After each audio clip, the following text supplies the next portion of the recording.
इंचगेरी मठामध्ये ब्रह्मकुमारीने साकारला ज्योतिर्लिंगाचा सोहळा। या प्रसंगी अनेक ज्योतिर्लिंगाचं दर्शन, महाशिवरात्रीचा औचित्य साधून अनेकांना याचा अनुभव घेता आला। प्रजापती ब्रह्मकुमारी ईश्वरीय विश्वविद्यालय तथा मातोश्रीबाई पुष्पलताबाई इंचकेरी मठ यांच्या संयुक्त विद्यमानं महाशिवरात्रीनिमित्त 68 लिंग आणि 12 ज्योतिर्लिंगांचं दर्शन होण्यासाठी नागेश्वरचा देखावा साकारलाय।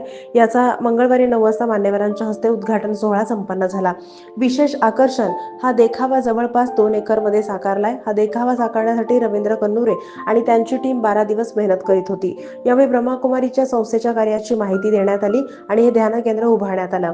यावेळी प्राचार्य नरेंद्र काटेकर, डॉक्टर सुनीता शिंदे, शाहू हॉस्पिटलच्या संचालिका ब्रह्मकुमारी संस्थेच्या सोलापूरच्या संचालिका ब्रह्मकुमारी सोमप्रभा दीदी, प्रियंका दीदी, कीर्ती दीदी, सदीक्षा दीदी, अंजली दीदी, मातोश्री पुष्पलता मेहता दीदी, रवींद्र कन्नुरे भाई, बाळूभाई, अमरभाई, आदित्यभाई, फरिशताभाई, पुजारी भाई, महादेवभाई, किशोरभाई, योगेशभाई, ओंकारभाई, गणेशभाई यांनी परिश्रम घेतले। सूत्रसंचालन मस्के यांनी केलं। आभार मेहता दीदी यांनी मानले।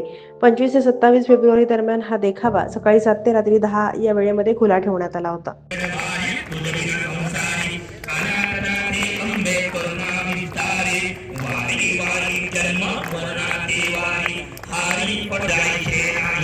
चारी